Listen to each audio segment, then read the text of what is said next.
Oi,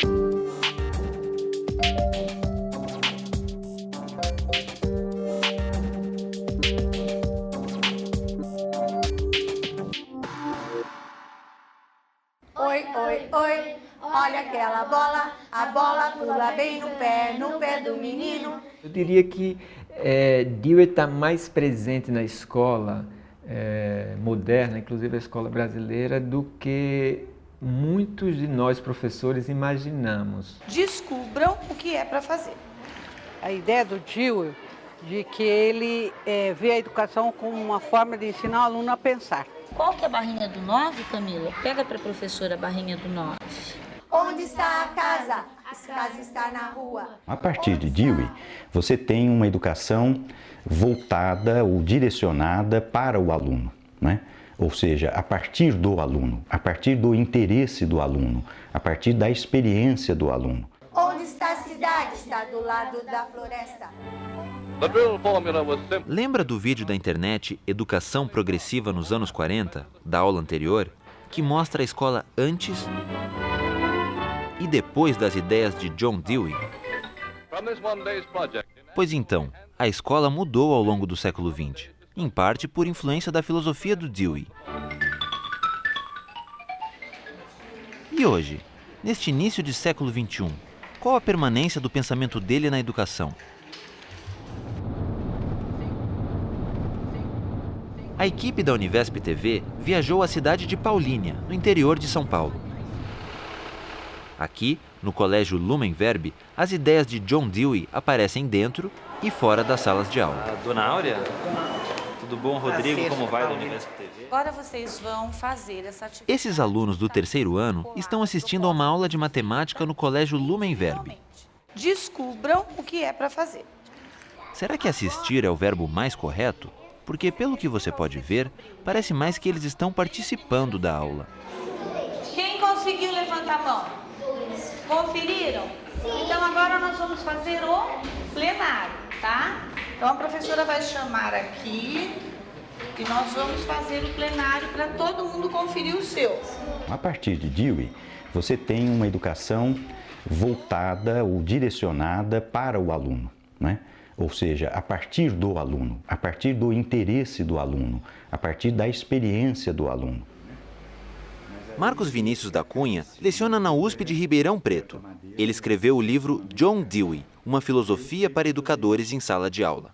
A partir daí, colocar o aluno em atividade, em ação, levantando informações, e aí o professor tem um papel fundamental de ajudá-lo a conseguir essas informações, os livros têm um papel fundamental, né? Hoje a televisão, por que não, né? Para chegar, o próprio aluno tentar chegar a uma solução, que é como o cientista faz. Vem aqui a Sofia. Vem cá, Sofia. Leia para a professora. Vocês, quantos dois tem? Você e o Lucas chegaram a que conclusão? Quantas barrinhas de 2 couberam dentro da barrinha do 6? 3. Pode marcar lá. Classe, vocês chegaram ao mesmo resultado que ela? Sim! Então, Quando o Dewey fala em aprender a pensar através de uma situação-problema. Que aqui nós vimos, todas as situações têm um problema, que eles estão chamando de desafio, para o aluno resolver, para o aluno buscar a resposta. 2, muito bem. Quem acertou?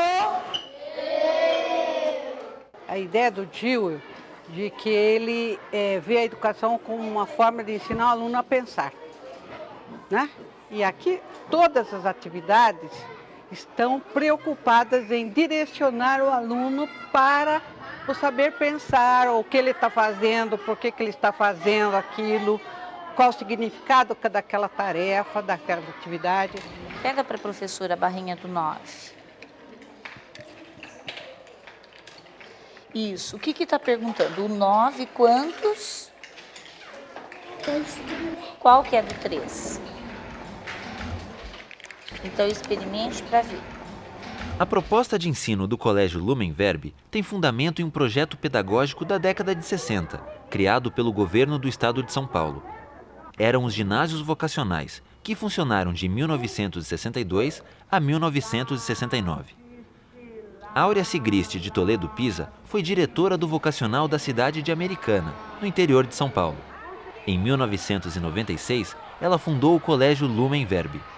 A nossa escola quer ter os mesmos ideais que o vocacional tinha, de formação do homem enquanto elemento social, enquanto ser social, enquanto deve vivenciar muito cedo uma vida democrática, com escolhas grupais, com questão de representatividade. Esméria Rovai, que você já conhece, foi professora de artes da Escola Vocacional Oswaldo Aranha, na cidade de São Paulo. Para saber mais dos colégios vocacionais, assista ao programa complementar Movimento da Renovação Escolar nos anos 60. Muitas das ideias que também estavam postuladas em alguns princípios deweyanianos, né? Eu acho que estavam realmente presentes na pedagogia do vocacional. Trabalho em grupo, o aprender pelo fazer, a integração teoria e prática, a metodologia de cunho científico. Entre os pioneiros da Escola Nova está justamente Anísio Teixeira.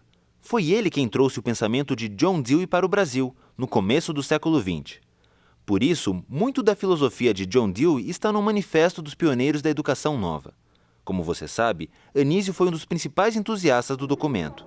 Ideias do Manifesto de 32 se realizaram nos ginásios vocacionais. Há algumas passagens no manifesto que nós podemos ler, citar, para comprovar, digamos assim, ou pelo menos para levantar a hipótese, não é, da presença de John Dewey aqui. Diz o manifesto: é certo que, deslocando-se por esta forma para a criança e para os seus interesses móveis e transitórios, a fonte de inspiração das atividades escolares, quebra-se a ordem que apresentavam os programas tradicionais, do ponto de vista da lógica formal dos adultos, para expor os programas de acordo com a lógica psicológica, isto é, com a lógica que se baseia na natureza e no funcionamento do espírito infantil. Aqui está nitidamente presente aqui uma visão deweyana, inclusive no uso dessa expressão lógica psicológica, que é textual, né, do Dewey, né? E a ideia de valorizar os interesses, modificar o programa em função da criança, da lógica chamada lógica psicológica, isto é, o modo como a criança pensa. Isso é nitidamente deweyano, pelo menos se pode interpretar assim. Anísio Teixeira conheceu a filosofia de John Dewey durante uma viagem aos Estados Unidos. Tudo começou em 1927, quando o educador era diretor da instrução pública do estado da Bahia. O pesquisador Carlos Otávio Fiuza Moreira escolheu como tese de doutorado, na PUC do Rio de Janeiro, a filosofia da educação de John Dewey. Dessa viagem de 1927, uma viagem comissionada, uma viagem paga pelo governo do estado, ele visita algumas escolas, investiga como funcionava o sistema educacional americano e conhece, se aproxima do grande filósofo da educação na época nos Estados Unidos, John Dewey. Traz obras, começa a estudar e, curiosamente, ele faz um relatório, né, para o governo do estado, dando conta de sua viagem. Relendo esse relatório, é possível ver ali passagens inteiras de Democracia e Educação, que é o livro-chave, eu diria que é a obra magna de Dewey sobre filosofia da educação. Dewey, assim, define educação. É o processo de reconstrução e reorganização da experiência, de sorte a aumentar-lhe e ampliar-lhe o sentido, e assim conseguir mais larga habilidade para dirigir o curso de subsequentes novas experiências. Anísio Teixeira e Godofredo Rangel traduziram o livro Democracia e Educação de John Dewey em 1959. Veja o que está escrito no resumo do capítulo 3, A Educação como Direção. Os livros e a conversação podem fazer muito, mas o mal é contarmos excessivamente com esses fatores. Para sua plena eficiência, as escolas precisam de mais oportunidades para atividades em conjunto, nas quais os educandos tomem parte, a fim de compreenderem o sentido social de suas próprias aptidões e dos materiais e recursos utilizados. Anísio colocou em prática as ideias de Dewey no projeto conhecido como Escola Parque, na cidade de Salvador. E era uma escola que tentava, e conseguiu de alguma maneira, conciliar o estudo teórico com estudo de artes e estudos práticos. Então era uma escola de tempo integral, onde os alunos passavam uma parte do dia estudando as disciplinas teóricas da escola tradicional e parte do dia em oficinas, trabalhando com arte, marcenaria, enfim, teatro, pintura, enfim, um projeto muito arrojado, um projeto muito caro. Mas Anísio Teixeira dizia uma coisa curiosa, disse que não há educação barata como não há guerra barata. E se gasta tanto dinheiro com guerra, por que não se gastar dinheiro com educação? A Escola Parque Centro Educacional Carneiro Ribeiro funciona até hoje em Salvador e atende 4.000 alunos. Eu diria que Dewey está mais presente na escola moderna, inclusive a escola brasileira, do que muitos de nós professores imaginamos. É comum você ter um professor que teve uma formação não pautada no pensamento deweyiano, ele nunca leu Dewey, né? E os professores que foram professores dele talvez nem tenham lido também, mas ele foi instruído, foi formado a partir de correntes da psicologia, da sociologia ou de outras áreas, né? Que foram, por sua vez, influenciadas, talvez não diretamente e tal, pelo pensamento de Dewey. Lembra do professor norte-americano de filosofia Larry Hickman, que conversou com a Univesp TV pela internet? There was an article in the New York Times about a teacher who had noticed things around a lot and very edgy in their seats, and so she's developed a particular desk at which they stand, and it has a foot, kind of a foot pedal, so they can work off their nervous energy. This was an idea that Dewey developed in the late 19th century when he went to buy some materials for some school desks and couldn't find what he wanted, so he had to have some special desks made because these desks were not just for listening, they were for learning. Dewey's ideas have sometimes been rather popular. Sometimes, however, they've been very unpopular. And among certain parts of the population, they're still very, very unpopular.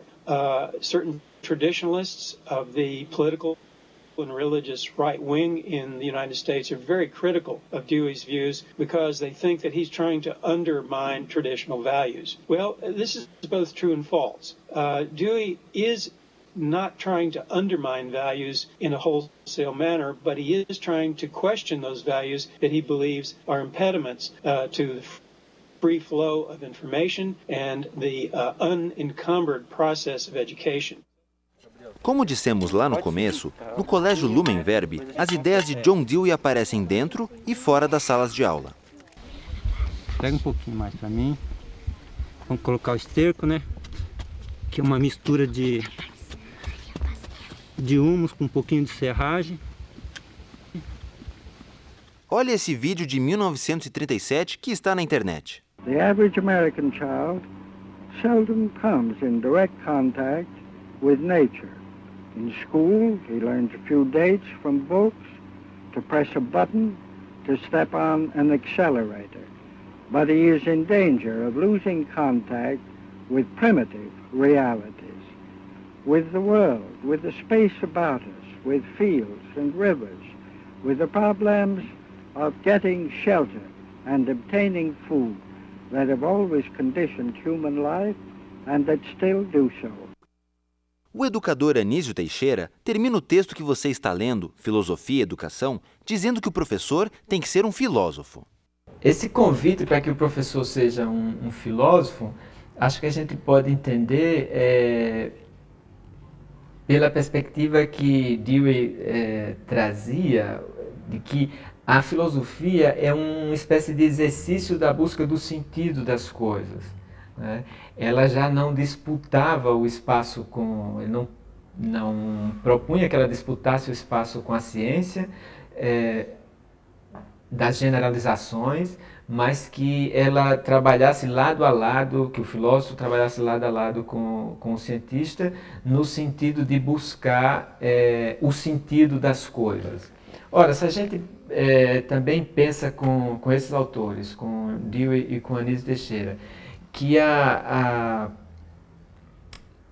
filosofia é a teoria, não é, geral da educação, caberia à filosofia, de alguma maneira, estudar, tentar perceber o sentido dessa formação, né, determinante para a construção das sociedades. Eu acho que a escola é outra depois da influência do Dewey, com a influência do Dewey e de vários outros autores, de vários outros pensadores, mas eu não diria para você que a escola é outra. Eu diria para você que ela está se transformando em outra. Nós ainda temos redutos, às vezes regionais, né, e às vezes dentro de uma mesma escola que ainda são tradicionalistas. Mas nós temos um movimento forte no sentido de mudar isto, na direção de transformar, de modificar a escola, né? Isso também está em redutos aqui e ali, mas está, eu acho, que na consciência dos professores em geral, né? Sempre que há uma insatisfação forte, há a busca por uma solução, né? A insatisfação é resultado de um problema, como diria Dewey, né? Então se busca uma solução. Olha aquela bola, a bola pula bem no pé do menino. Quem é esse menino? Esse menino é meu vizinho. Onde ele mora? Mora lá naquela casa. Onde está a casa? A casa está na rua. Onde está a rua? Está dentro da cidade. Onde está a cidade? Está do lado da floresta. Onde está a floresta? A floresta é...